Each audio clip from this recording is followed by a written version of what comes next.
Hello दोस्तों, good morning. कैसे आप लोग? आशा है कि आप लोग बहुत अच्छे होंगे।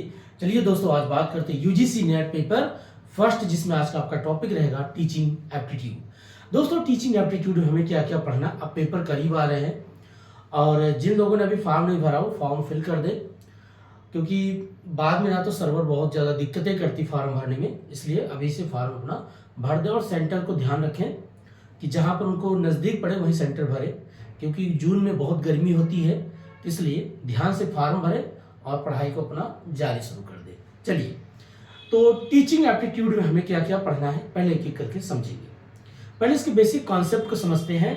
कॉन्सेप्ट मतलब इसकी बेसिक अवधारणा क्या है। दूसरा पढ़ेंगे लेवल ऑफ टीचिंग। तीसरा पढ़ेंगे कैरेक्टर ऑफ टीचिंग। उसके बाद objective of teaching, methods of teaching, evaluation of teaching और उसके ब्लॉम टेस्टोनॉमी कॉन्सेप्ट क्या है, हर एक पॉइंट को एक एक करके समझेंगे।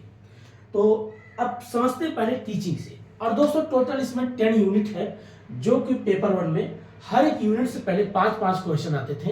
अब ऐसा नहीं है। अब क्या किया गया है, किसी से 7 क्वेश्चन आ जाता है, किसी से 2 क्वेश्चन आता है। अब इस प्रकार से क्वेश्चन पूछे जाते हैं, तो इसलिए आपको हर एक यूनिट को अच्छे से तैयार करना है। ये मत समझिएगा कि इस यूनिट को छोड़ दो और इस यूनिट को करो, सभी यूनिट को अच्छे से तैयार करना है। तो टीचिंग एप्टीट्यूड, अब इसमें हमें क्या क्या पढ़ना है एक एक करके समझेंगे। फर्स्ट इसमें जो आपका आता है कॉन्सेप्ट को समझेंगे, कॉन्सेप्ट। दूसरा पॉइंट पढ़ेंगे इसके level of teaching, level of teaching. तीसरा पढ़ेंगे इसके objective of teaching, objective of teaching. Next पढ़ेंगे ब्लॉम टेस्टोनॉमी कॉन्सेप्ट, ब्लॉम टेस्टोनॉमी कॉन्सेप्ट। उसके बाद नेक्स्ट पढ़ेंगे evaluation of teaching.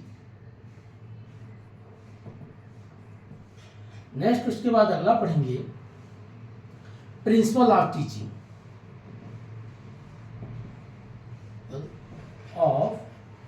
Teaching, next उसके बाद पढ़ेंगे कैरेक्टर ऑफ टीचिंग,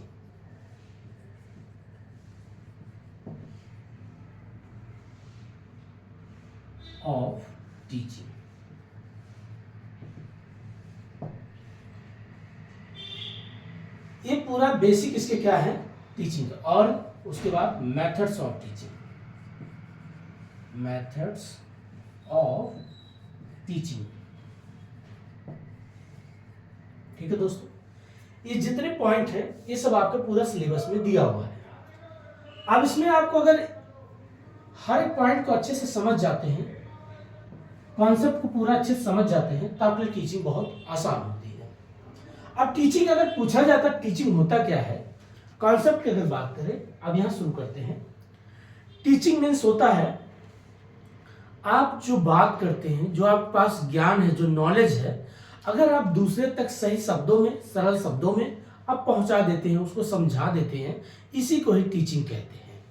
अगर मान लीजिए मैं कोई चीज लिखता हूं, बाय मिस्टेक हो गया, कोई स्पेलिंग गलत हो गया, डजंट मैटर। अगर बोलने में समझा नहीं पाता हूं तो मैटर बहुत करता है। इसीलिए टीचिंग का पहला ही रूल होता है कम्युनिकेशन, बात करने का तरीका। अगर आप अपनी इंफॉर्मेशन, अपनी नॉलेज को दूसरे तक नहीं पहुंचा पाते हैं तो आप बेहतर टीचर नहीं बन सकते। दूसरा चीज, टीचिंग के साथ साथ आपके पास होना चाहिए पेशेंस। अगर आपके पास धैर्य है तो आप एक अच्छे टीचर बन सकते हैं। ये होता है इसका कॉन्सेप्ट की बात करता है। कॉन्सेप्ट मतलब, अब यहां मान लीजिए आपके पास नॉलेज है। अब अगर आपके पास नॉलेज है, ज्ञान है, इंफॉर्मेशन है, सूचना है, ठीक है, और आप किसी व्यक्ति के पास अच्छे शब्दों से, माध्यम अच्छे वर्ड से, शब्द मतलब जो भी आप बोलते हैं, ठीक है, अब कोई हिंदी में बात समझता है उसको हिंदी में आप समझाइए, कोई इंग्लिश में समझता है उसको इंग्लिश में समझाइए, कोई कन्नड़ में समझता है वो कन्नड़ में। तो शब्द कैसा है, शब्द के साथ साथ भाषा, लैंग्वेज अगर आपका ठीक है तो आप क्या करते हैं, अपने इंफॉर्मेशन के शब्दों के माध्यम से क्या करते हैं, उसको बताते हैं, समझाते हैं, और ये व्यक्ति जब समझ जाता है इसी को बोलते हैं टीचिंग। और एप्टीट्यूड मीन्स क्या होता है, मतलब जो आपके पास कितना पेशेंस है, कितना क्षमता है। अगर आपके पास पेशेंस और क्षमता नहीं है किसी बात बताने में, जैसे आप बहुत से लोग होते हैं बहुत जल्दी चिढ़ जाते हैं, कोई एक बार पूछ लिया, दो बार पूछ लिया, तीसरी बार वो थोड़ा सा भन्ना जाते हैं, गुस्से में आ जाते हैं, बोले क्या बार बार वही चीज पूछते हो। तो अगर ये सब चीजें आपके पास होती हैं तो आप अच्छे बेहतर टीचर नहीं बन सकते। इसलिए एप्टीट्यूड होना कैसा चाहिए, जो भी आपका एप्टीट्यूड होगा, एप्टीट्यूड एंड एटीट्यूड, एटीट्यूड यही आपकी पर्सनालिटी को क्या करता है, बेस्ट बनाता है, अर्थात बेहतर बनाता है, अच्छा बनाता है। इसीलिए टीचिंग का पहला कॉन्सेप्ट यही होता है। जब भी आप पढ़ाई करो, अगर आपको टीचर बनना है तो आप में पेशेंस होना बहुत जरूरी है। साथ ही आपका एटीट्यूड कैसा होना चाहिए, एक पॉजिटिव व्यू में होना चाहिए। पॉजिटिव मतलब बहुत पोलाइटली तरीके से चीजों को बताने वाला। इसलिए देखते होंगे कुछ लोगों को बहुत लोग पसंद करते हैं, क्योंकि उनको लगता है इनसे अगर हम कोई सवाल पूछेंगे, कुछ कहेंगे तो ये नाराज नहीं होंगे। ये सिंपल तरीके से हमारी बात को अडॉप्ट करते हैं, एक्सेप्ट करते हैं, बाद में उसका फीडबैक भी अच्छे तरीके से देते हैं। इसी को बोलते हैं टीचिंग एप्टीट्यूड। अगर आपके अंदर एक क्वालिटी है तो आप बेहतर टीचर बन सकते हो। ये होता है कॉन्सेप्ट की बात। और टीचिंग का और एक मतलब होता है, प्रॉपर आपकी जो पर्सनालिटी होती है उसमें एक निखार आती है। आप में एक निखार, एक सोचने समझने की एक शक्ति डेवलपमेंट होती है। तभी लोग कहते नहीं, देखिए ये व्यक्ति आते हैं लोग उनको नमन करते हैं, उनको प्रणाम करते हैं, लोगों से रिस्पेक्टफुल बात करते हैं। तो आपकी एक ऐसा एक पर्सनालिटी भी डेवलपमेंट होता है। ठीक है, ये था कॉन्सेप्ट। अब पढ़ते हैं level of teaching. Level of teaching क्या है, टीचिंग का। अब यहाँ पर कुछ फॉरेन लोग थे, उन्होंने अलग अलग तरीके से टीचिंग को 3 लेवल में इसको डिवाइड किया है। अब 3 लेवल कौन कौन है एक एक करके समझते हैं। पहला है आपका मेमोरी लेवल, दूसरा अंडरस्टैंडिंग लेवल, तीसरा रिफ्लेक्टिव लेवल। अब इसमें हम पढ़ेंगे जो आपका लेवल ऑफ टीचिंग है, यहाँ तो नहीं दिखेगा, यहाँ पर इसको मिटा के बताते हैं दोस्तों। ठीक है,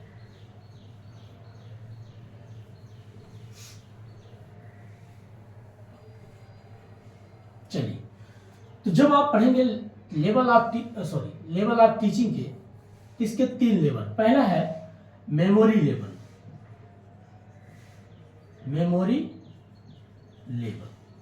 ठीक।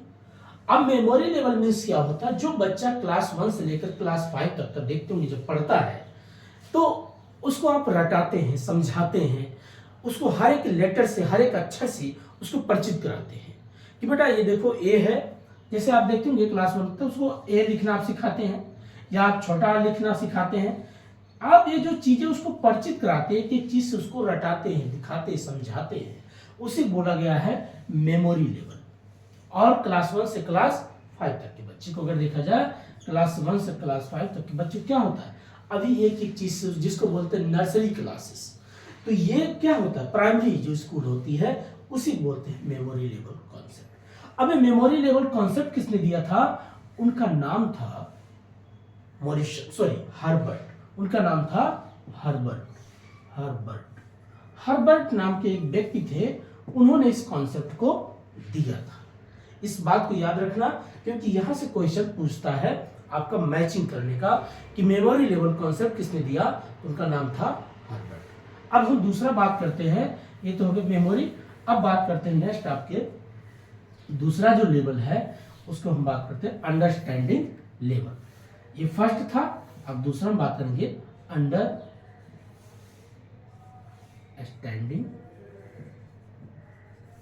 लेवल।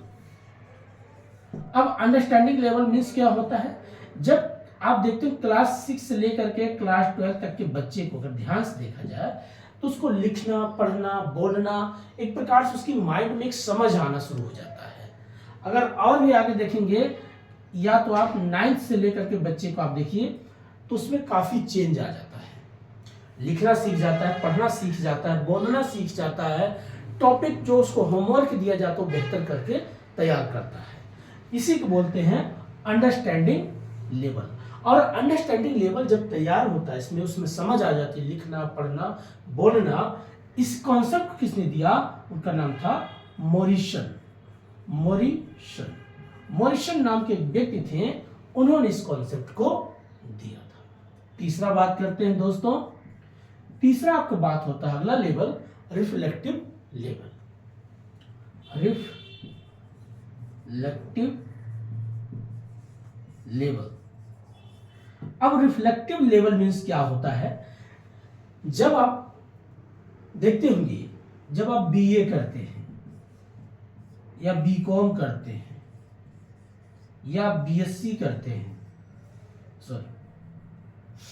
तो आपको एक चीज याद होगा, ये यहां पर आप अपना एक गोल सेट करते हैं। आपको डॉक्टर बनना, इंजीनियर बनना, प्रोफेसर बनना है या आईएएस बनना, क्या बनना है, आप यहां पर अपना एक गोल बनाते हैं। अब उसी हिसाब से अपना सब्जेक्ट रखते हैं। वैसे आजकल तो बच्चे अब तो 9 से 8 से ही सोचना शुरू कर देते हैं कि हमें आगे जाके क्या बनना है। तो रिफ्लेक्टिव लेवल मीन्स होता है जो आपका गोल होता है, जो आपका लक्ष्य होता है, उसको प्राप्त करना है। लक्ष्य, अगर आप अपने लक्ष्य की तरफ, अपने गोल की तरफ पूरा फोकस होते हैं, एक डिसीजन लेते हैं, तो इसे को ही बोला जाता है आपका reflective level. Reflective level means यहां पर आप क्या है, किसी की जरूरत नहीं पड़ता है, आप स्वयं अपना डिसीजन लेते हैं। इस कॉन्सेप्ट किसने दिया था? उनका नाम था हंट। हंट नाम के एक व्यक्ति थे, उन्होंने इस कॉन्सेप्ट को दिया था। तो दोस्तों हमने 3 जो बात किया इसमें, memory level, understanding level, reflective level, ये 3 कॉन्सेप्ट आपको क्या कहलाता है? लेवल ऑफ टीचिंग का बेसिक कॉन्सेप्ट। ठीक है, अब अगला पॉइंट बात करेंगे। यहां से क्वेश्चन कई बार रिपीट हुआ है, पूछता है। दूसरा बात करते हैं objective of teaching. Objective of teaching means क्या होता है दोस्तों?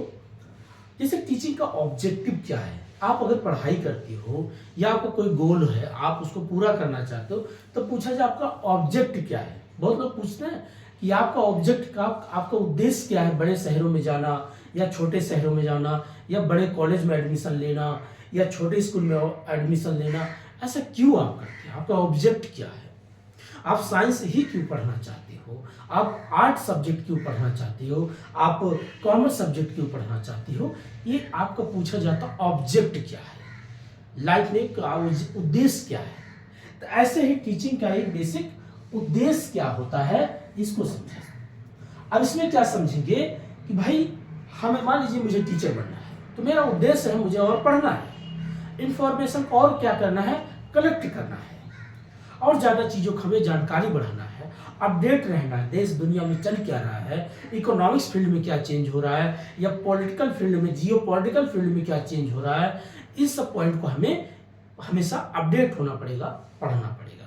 तो ऑब्जेक्टिव मतलब है जो आपका गोल है उसको कैसे पूरा करना है।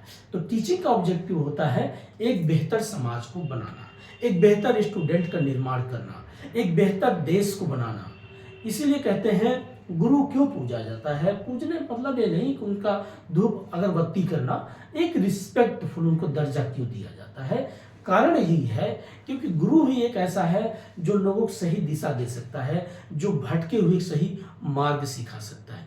याद रखना, 2 पॉइंट हम बात करेंगे, एक गुरु होता है और एक टीचर होता है, दोनों में फर्क होता है। टीचर क्या होता है? मटेरियल जितनी चीजें होता है वो पढ़ता है, बता देता है। बट गुरु जो होता है वो अनुभवी होता है, जीवन के पॉजिटिव निगेटिव हर एक पॉइंट के पहलू को समझता है, वो एक दिशा दे देता है, भटके हुए एक सही मार्ग बता देता है। तो गुरु मिलना बड़ा मुश्किल है, टीचर तो हर जगह मिल जाएंगे, हर एक यूट्यूब चैनल पे। इसलिए गुरु मिलना बड़ा मुश्किल होता है, जो आपको, जैसे आजकल देखते होंगे एंजाइटी, डिप्रेशन, टेंशन, बहुत से लोग परेशान हैं, इससे अगर आप कोई उस चीज़ से निजात कर देता, उस चीज़ से आपको परे कर देता है, उन सब जितने भी प्रोपेगेंडा है इनसे अगर आपको बाहर कर देता, वो गुरु है। अगर जो आपको उस चीज़ से नहीं निकाल पाता, गुरु नहीं, वो टीचर है। टीचर क्या करेगा? प्रोफेशनल होता है, पैसा लेता, पढ़ाता है, लेकिन गुरु कभी फीस नहीं लेता है। फर्क ये होता है। तो ऑब्जेक्टिव ऑफ टीचिंग का मतलब यही होता है, आप एक बेहतर स्टूडेंट का निर्माण करते हैं। निर्माण मतलब एक अच्छा बेहतर विद्यार्थी बनाते हैं, और वही विद्यार्थी फिर समाज में जाकर समाज को बेहतर करता है, और समाज के साथ साथ हमारा देश बेहतर होता है। और आने वाले समय में जब देश बेहतर होगा तो आपका एक नाम होगा, आप बहुत आगे बढ़ेंगे। इसीलिए जो बोलते हैं ना, विश्व गुरु, विश्व गुरु बनने से पहले एक अच्छे गुरु की जरूरत है।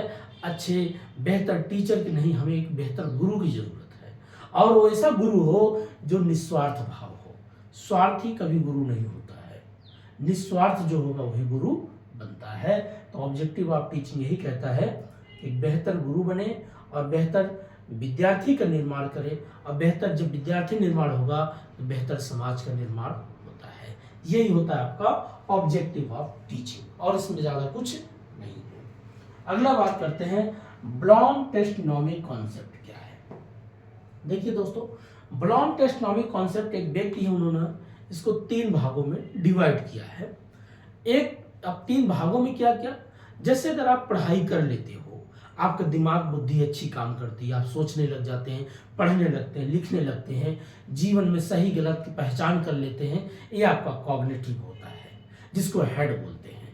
दूसरा होता है हैंड, मतलब आपका हाथ। जब आप कोई कार्य करते हैं, टाइपराइटर चलाते हैं, आप ड्राइविंग करते हैं या पेन चलाते हैं, तो ये सारे जो आप प्रोसेस काम करते हैं उसको बोलते हैं आपका एक्शन, मतलब हैंड। तीसरा होता है, जब आपके पास बुद्धि है, तर्क है और जॉब है, प्लस अगर आपके पास इमोशनल नहीं है, आप एक भावुक व्यक्ति नहीं है, तो इंसान नहीं कहलाते। इंसान मीन्स जैसे किसी को दुखी देख करके आप दुखी हो जाना, सुखी देख के थोड़ा खुशी महसूस करना, जो अंदर एक भाव प्रकट होता है, ये होता है इमोशनल, इसको बोलते हैं हार्ट। इसीलिए इन्होंने ब्लॉम टेस्टोनॉमी ने 3 कॉन्सेप्ट की बात किया है, उसको यहाँ पर मैं लिख करके बताता हूँ। चलिए, वो 3 क्या है?